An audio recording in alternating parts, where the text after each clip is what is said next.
Hey everyone, this is Pete, and welcome back to Atari A to Z Flashback, a series of explorations of the 150 games that make up Atari Flashback Classics for Nintendo Switch.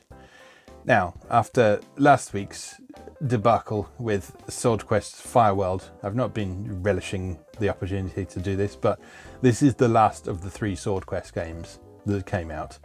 SwordQuest WaterWorld, which came out in 1983 from Atari and was developed by Todd Fry. As we've spoken about previously, SwordQuest was originally intended to be 4 games. Each game would have a competition and then there would be a grand final for an overall winner. The 4th game, SwordQuest WaterWorld, never happened. So this was the last SwordQuest game. So SwordQuest WaterWorld was initially only available to Atari Club members. So that was people who had signed up with Atari. I believe you paid a membership fee and you also got like a quarterly magazine or something as well and catalogue.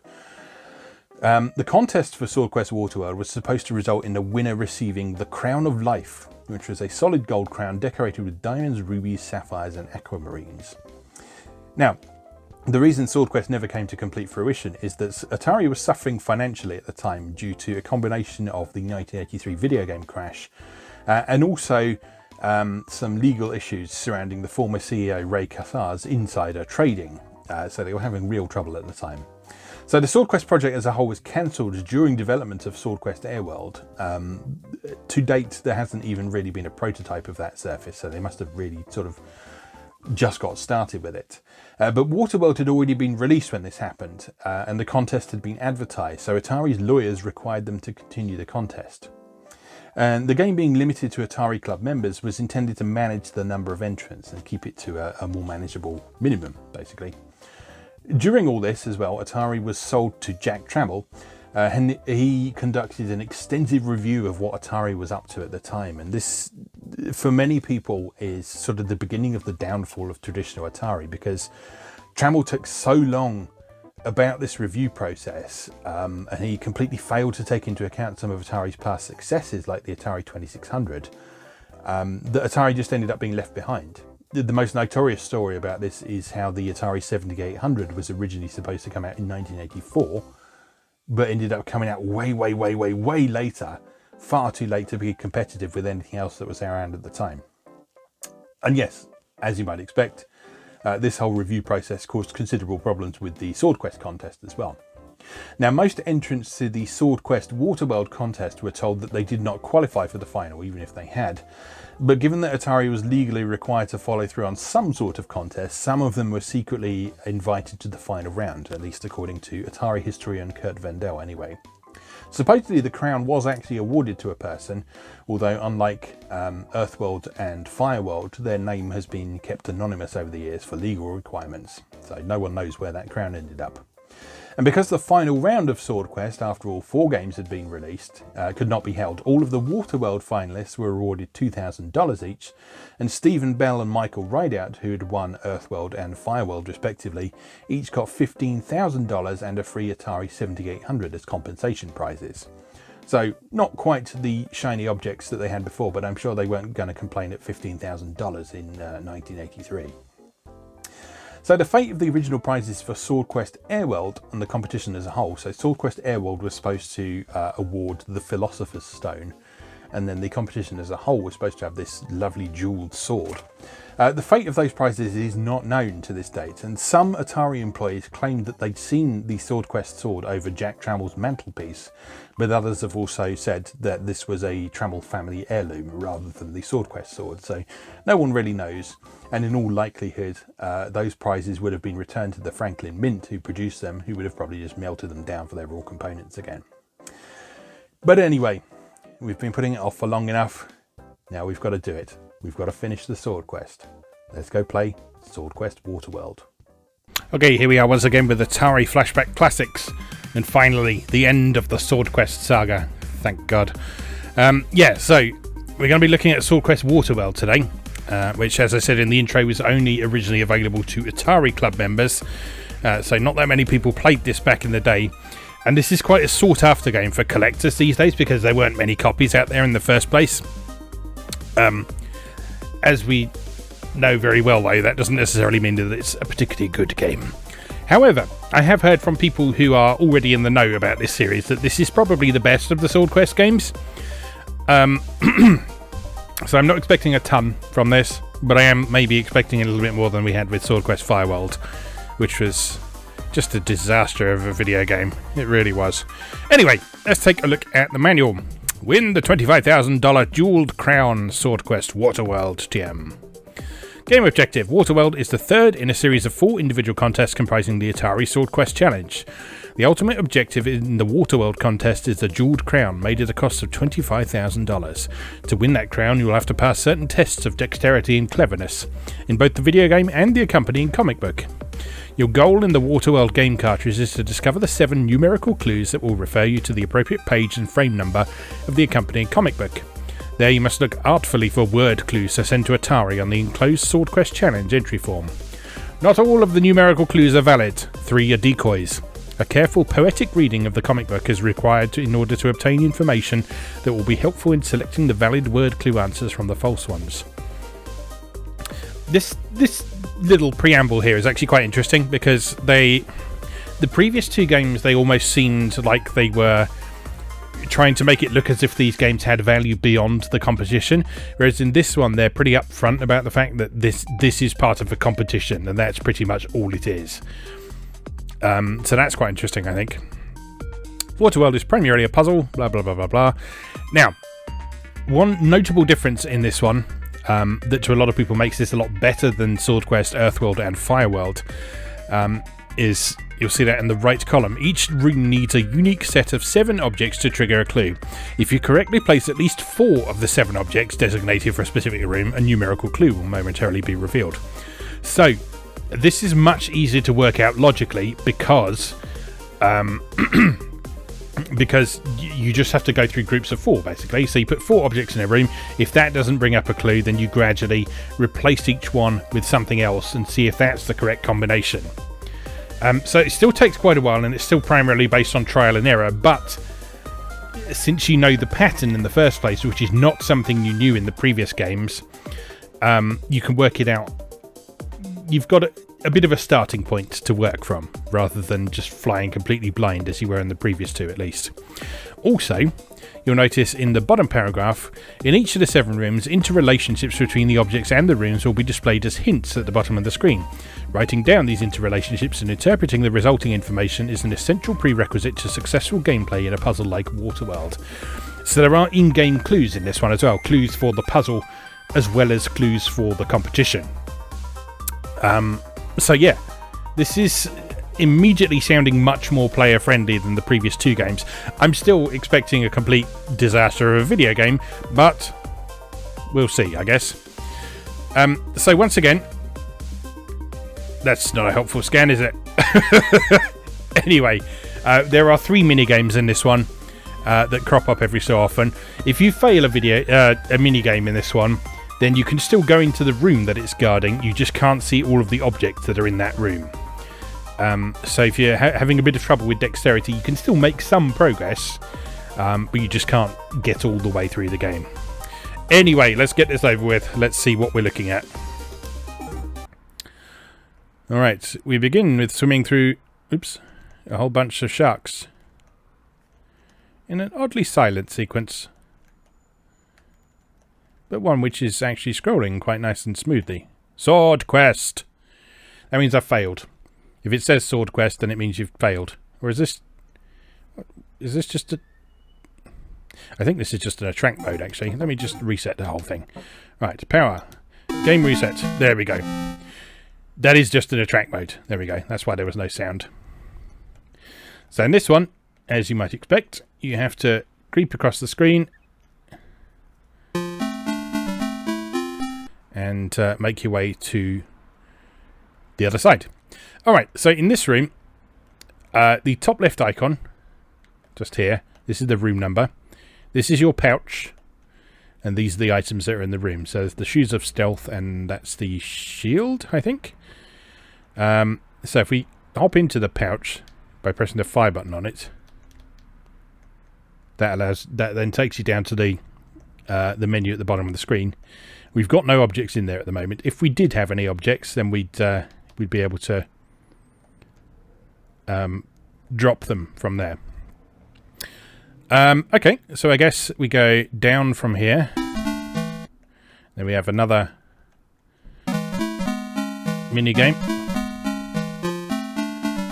Alright, so now we're in room 2. So if I pick this up.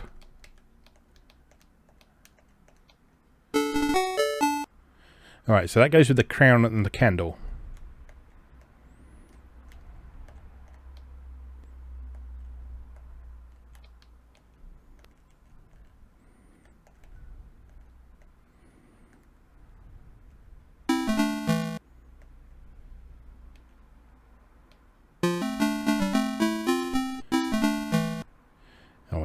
Do we have to do the mini game every time?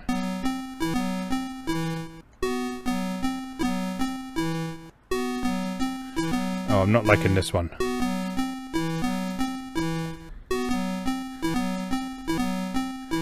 This is like the Frogger one in Earthworld, but not as good. Better music though.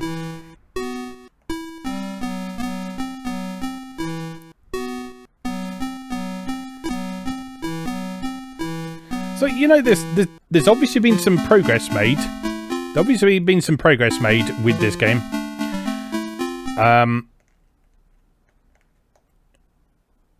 But still, it's still SwordQuest. All right, let's try dropping. Well, that goes with the crown and the ring.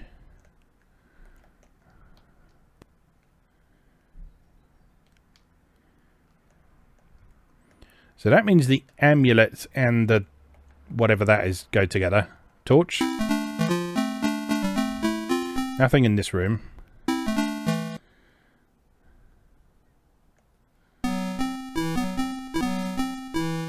Oh, this is very difficult.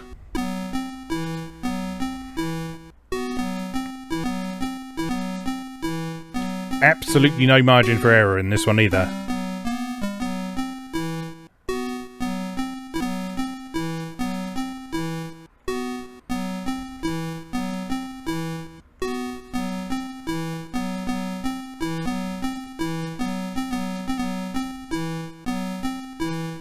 Oh, time limit. That's mean. Alright, there's the ring though. Let's take the ring.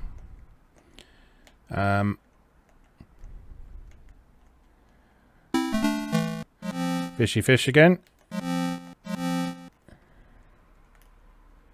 Oh no. Oh no.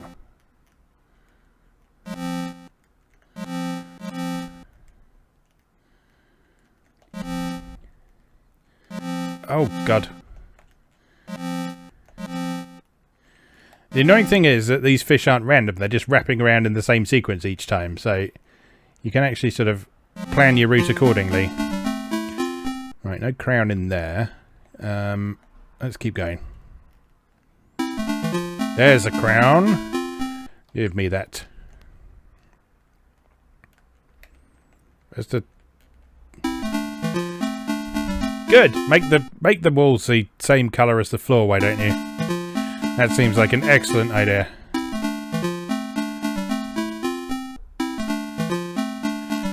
I wonder what determines when you have to play the minigame and when you don't. Alright, put the crown down and the ring down. Right, the ring also needs the chalice and the sword.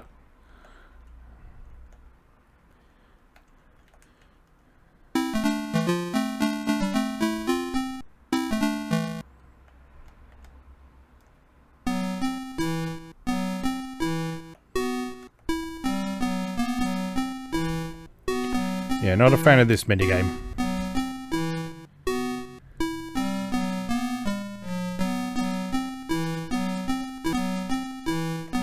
But the presentation, way better. Much smoother animation than there was in Fireworld. Much more sort of recognisable graphics. The whole game doesn't look like one big graphics glitch anymore.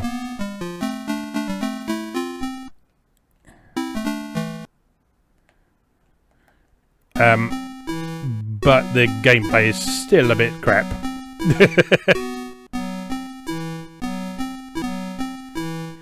Like this this minigame here, this just requires so much precision, it's not very fun.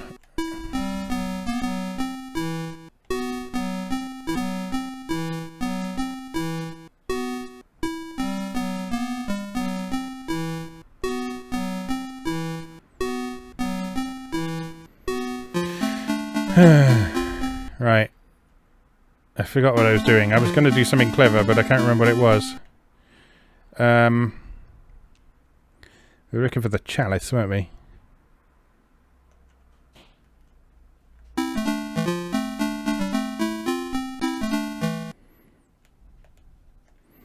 I wonder if the thing I'm carrying lets me skip some of those mini-games.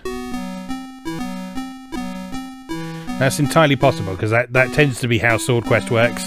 Like, certain items will give you an advantage of sorts.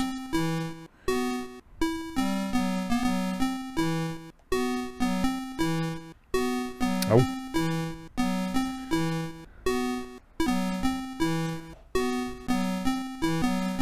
Muchos irritating. Time up. Fish, fish, fish, fish, fish, fish, fish. Fish, fish, fish, fish, fish, fish, fish, fish. Fish, fish, fish. Get off. Oh, you dickhead. No. I can see the pattern, it's just bloody annoying is what it is. Let me through. There we go. Right, don't think we need any of them, so let's continue. There's the chalice. Give me that. That goes with the crown and the scepter, I guess.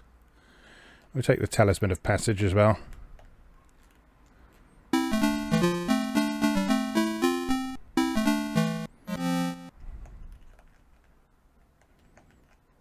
That's how you do it.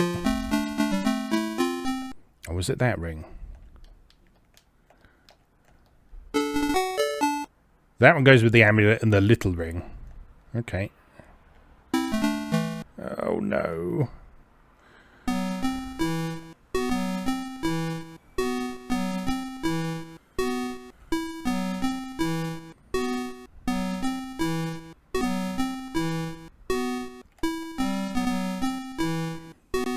No! I don't like this.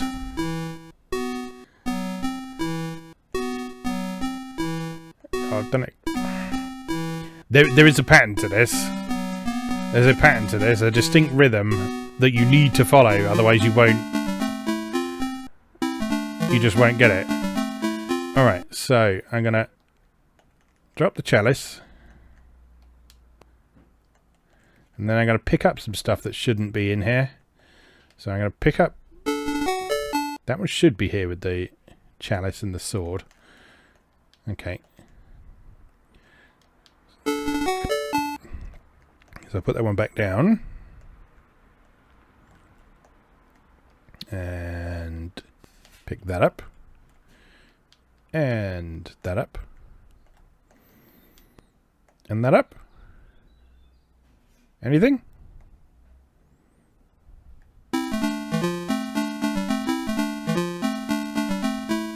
Nope. I think we need the sword as well. It's not going to let me go past this without actually completing it, is it?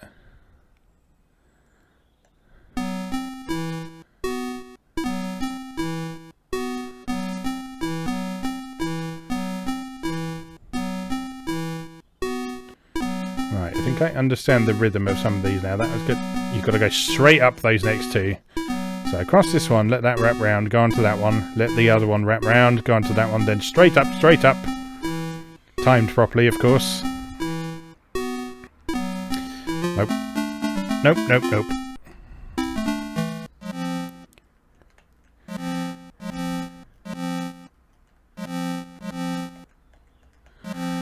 Not entirely clear on why sometimes you need to do the minigame and sometimes you don't. Like I say, the most likely explanation is that I'm carrying an item that means you don't have to do it. There's the sword. I need to drop something. Let's get rid of these shoes. That goes with the key and whatever that square thing is. So let's take this.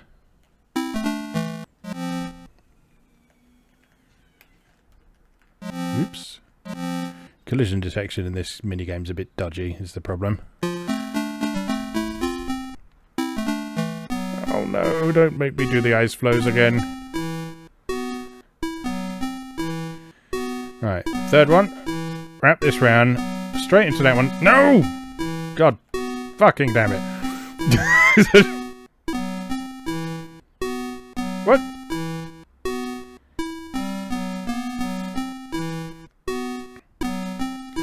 Right, wrap round. Straight up, straight. This is immensely irritating. But still better than Fireworld.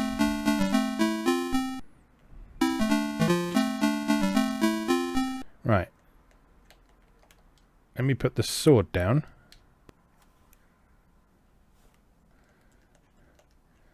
And nothing happens.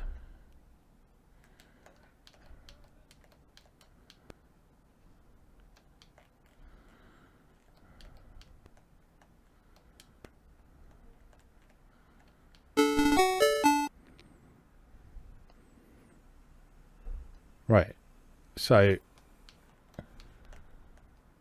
that one goes with the chalice and the sword.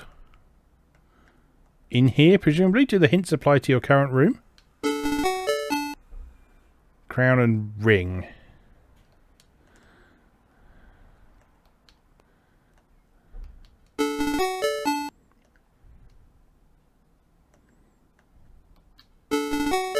Scepter and... I don't know what that is.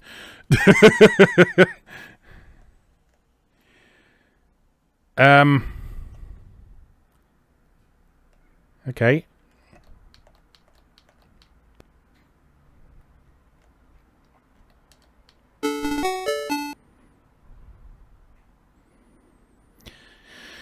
I'm not really sure what this is telling me, is the trouble.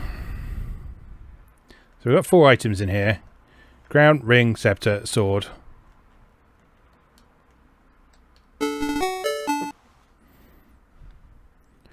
And it says the chalice goes with the sword. But that doesn't bring up a hint when I drop it. Which suggests to me that it's wrong? I don't know. This is the problem with this game. There's just no logic to it. Anyway. Let's wander along and see if we can't find that weird sort of thing that looks like it says LV. Up, up, up, up, up, up, up, up. Oh no! That's the best I've done. Up. And up, up, up, up, up, up, up, up, up, up. No! Genuine anger there. I hope you felt it. Right, onward. Fishy, fishy, fish, fish, fish. Fishy. Oh. Right, nothing worth bothering with here. Nothing here. Oh, it's this one again. Is it the same pattern? It is the same pattern at least. So, up, up.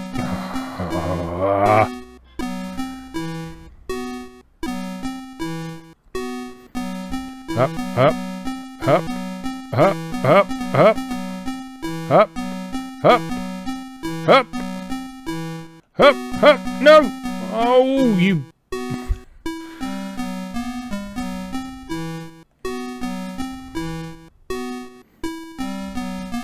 That's a horrible minigame. I don't like it. More fish. More fish.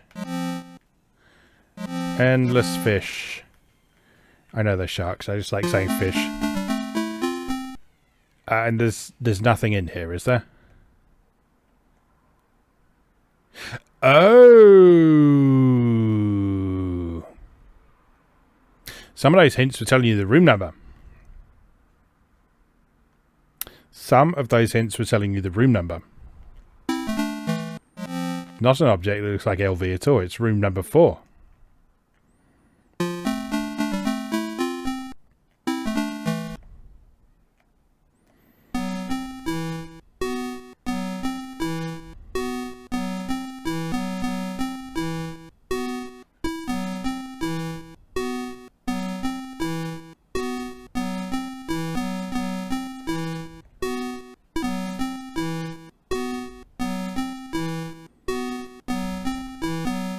Jump on the stupid thing. Jump on the thing. Jump. Jump. Wait. Jump. I can't believe I ran out of time there. That's mean. That is mean. Right, so that says the key goes in room 0. I don't know where the key is. But does that also mean the shoes go in room 0?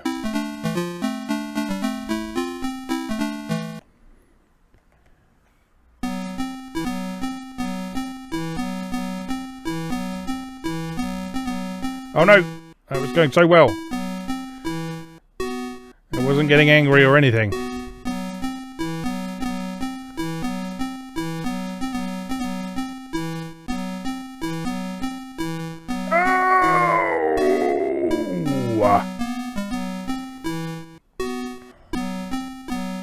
Nope. Oh, I'm losing the rhythm, losing my mind.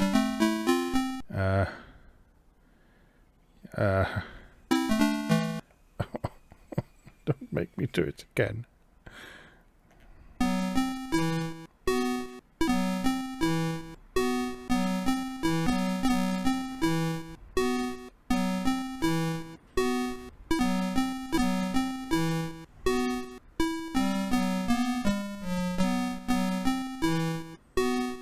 No!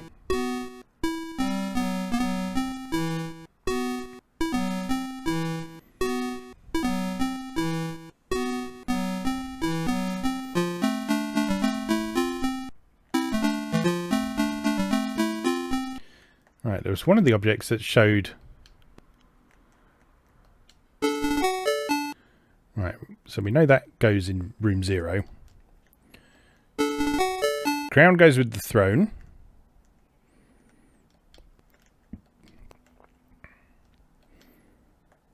Alright, let's pick some stuff up. Give me the throne.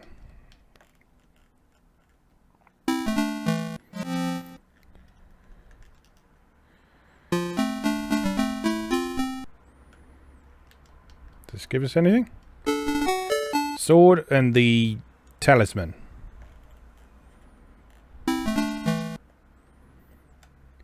But we don't know where.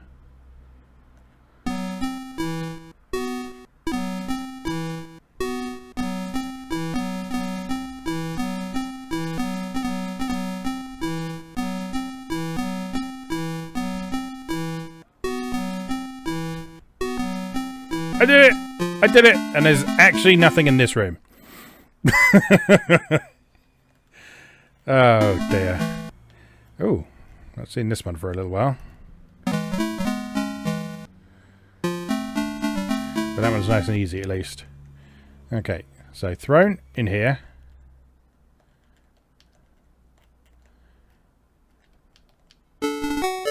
Right, scepter goes in room 4.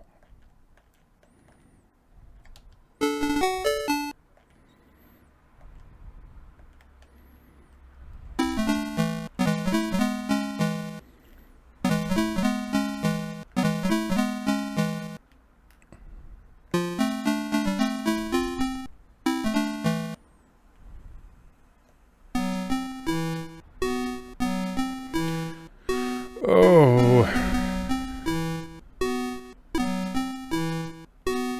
If it wasn't for this minigame, I'd actually be having a reasonable time with this game.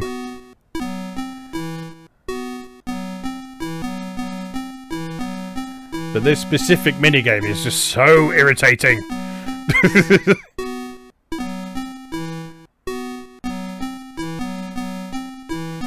Particularly with the fact it's time limited. That's some bullshit right there. Right, so the scepter goes in here. And the shoes and the shield go together. So I'm going to pick those up.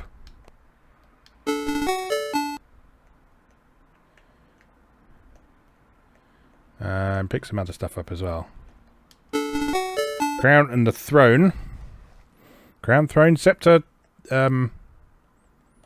goblet? I don't know.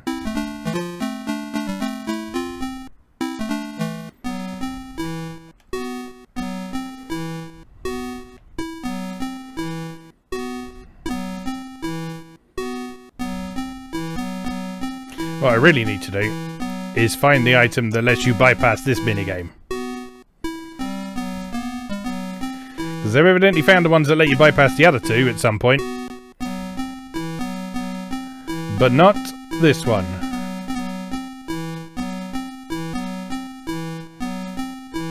Oh! Well, there's nothing in this room anyway, so... Swim, swim, swim, swim, ouch! Ouch! Ouch! Ouch! Right, I guess with thingy and scepter. No, sword and chalice. That's the word I was thinking of. Alright. So, how about we drop this here? But that says the crown and the chalice go together. Well, let's pick that up.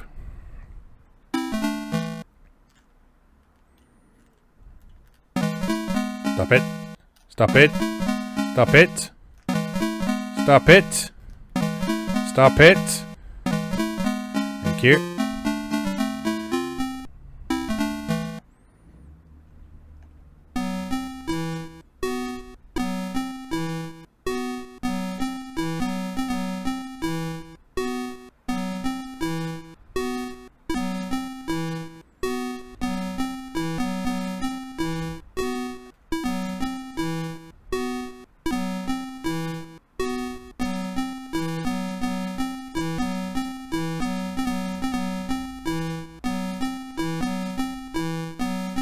Are you fed up with that jingle yet?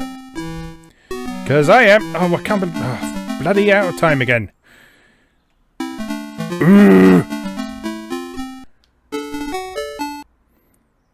Right, necklace goes in room 3.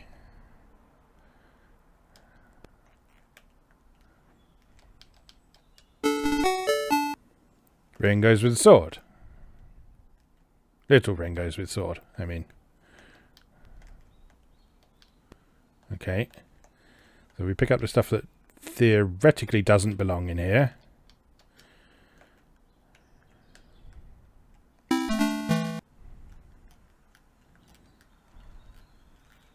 No.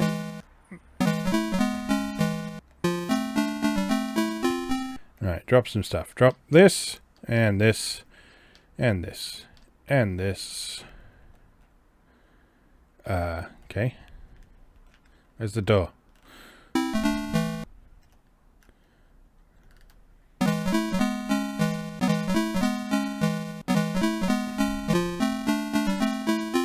Alright, and pick that up. Is that right? Apparently not. Apparently not.